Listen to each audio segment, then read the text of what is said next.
overrated. It's just IKEA for kids.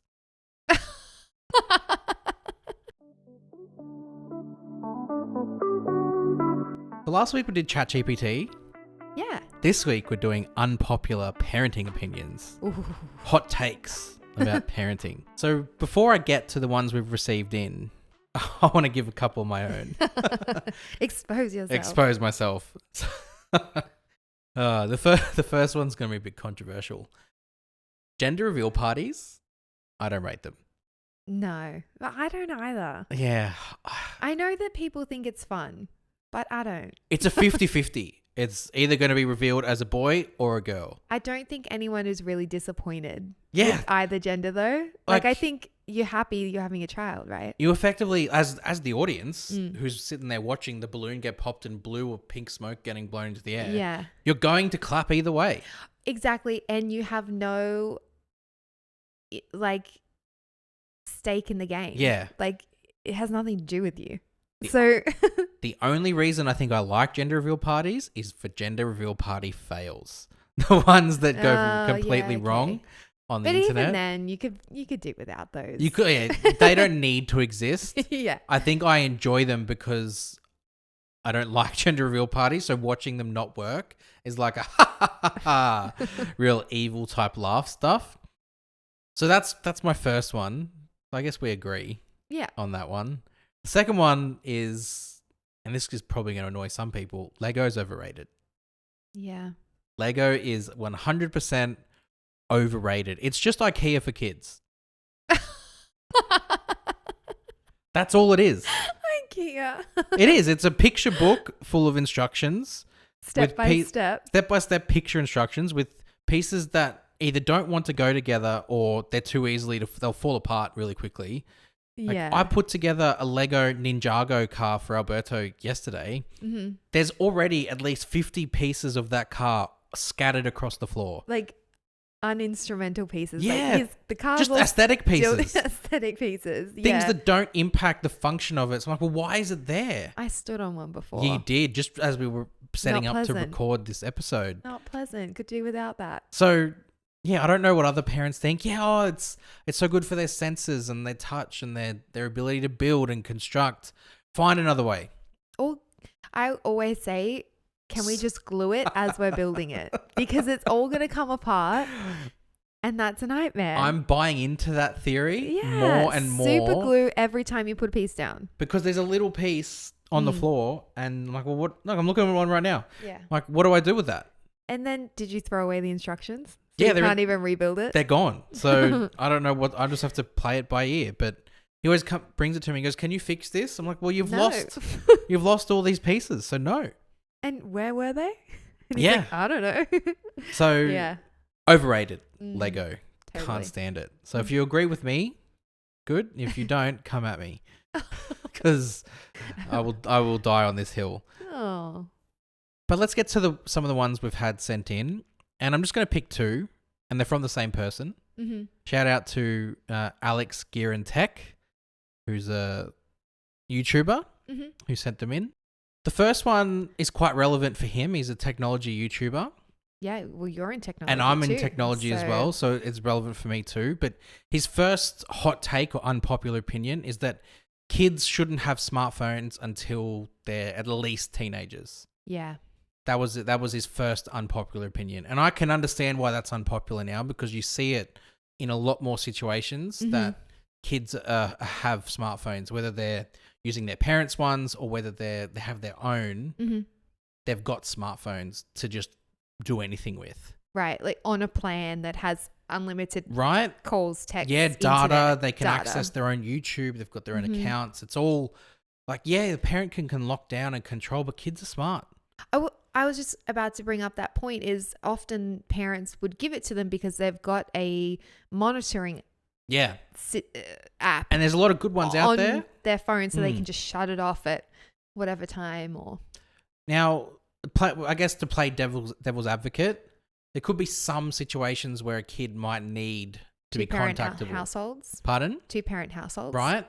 Where the kid needs to be contactable. No, not 2-parent, like separate. Separate, yeah. Single, one parent lives over here and one parent lives So lives sorry, I over don't know there. how to explain that better. Yeah. Single parent households. Yes. Is that right? Yeah, I think that works better. Right.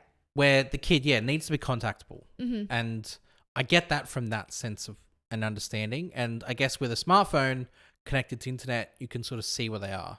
Right. Right? So I think in some scenarios, there might be a case to be made for it.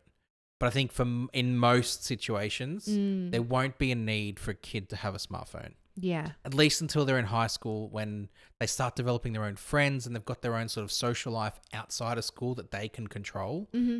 I don't think it's necessary. Right. I had my first phone when I was 12 and I broke it the first day I took it to school. But I didn't need it.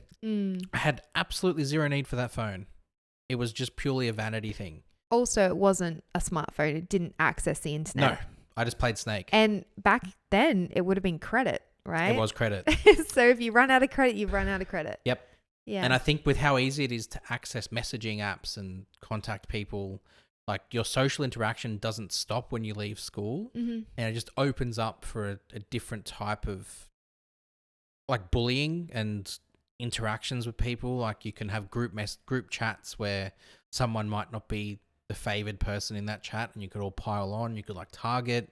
There's a whole lot of nasty things that could take place. So yeah, agree with that unpopular opinion. Whether or not you agree with it or not, let us know. The other one that came in from him was left of field of technology. And this one's a little bit of a different one. He said that leadership is being misinterpreted as bullying. Like if your child if your child is showcasing leadership qualities where they maybe take charge of a situation or they have like a bunch of other kids in a group that potentially are following their example or something along those lines. In some cases, it can be misinterpreted as bullying and then be stamped out and sort of being like, well, no, you all need to be on the same line. Yeah. Everyone needs a turn. Yeah. You must share all the things where someone could just be good at something and be at the front of the group showing them how to do it. But it's like, oh no, you need to be fair. Is that what you mean? I wish I had a little bit more context to the comment, but I'm grasping it at what they're saying. Yeah. I think from my interpretation, it's, the child is showcasing a willingness to lead. Like there may be, maybe they don't take over or they don't intend to take over aggressively, but they might see something being done in a group and going, you know what, I can take charge of the situation and get us to that finish line. Like I could do it. I could teach them to be more efficient. Correct. Because they're doing something silly. So I'm going to stand up and yell over them because I'm a child and I don't know how to communicate that yet. But instead of a teacher or a parent encouraging them taking the leadership, they're just saying, no, sit down, you're too aggressive. Yeah, it's being misinterpreted as bullying and saying to the other ones, you can't do this, only I can. Whereas instead of identifying that as, oh, this child's a leader, this child has the ability to be confident in their ability, let's try and find the right way to steer that ship. It's being misinterpreted as aggression, bullying. And it's just shut it down. Oh.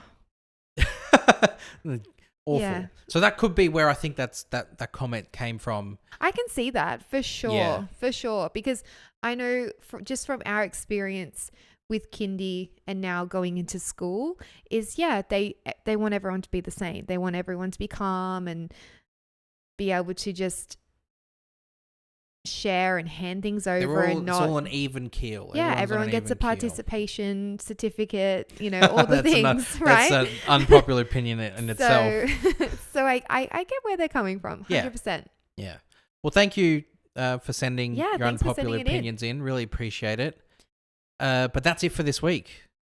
Yes. So we're done. We'll be back though, of course, next week with another episode. Yeah, and we might continue the unpopular opinion segment. So if any of you listeners out there have something you want to send in, send it to us on our socials. So what have we got? Instagram and we have YouTube. We've got those. There are the two main ones.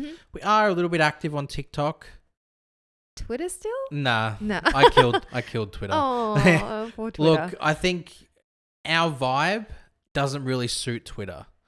Yeah. Twitter's vibe is more hot topics of the month. Like you've got okay. current events, you've got to be first to it. Mhm. Whereas we're just kind of like, you know, Chill. we're just hanging out, just talking stuff. And Yeah, we're just vibing. there's not like hot parenting topics always being discussed on Twitter. It's just okay. latest trends or sport or technology. So don't find us there. Don't find us there. we are there, but just don't find us there because you won't be up to date. So just go the other ones and Instagram and YouTube. Instagram and YouTube. The yeah. main two. The main and two. TikTok. And a little to bit some TikTok degree. on the side. Yeah. Mhm. But that's it. We'll hope you guys all have a good week and we'll see you next week. See you next week.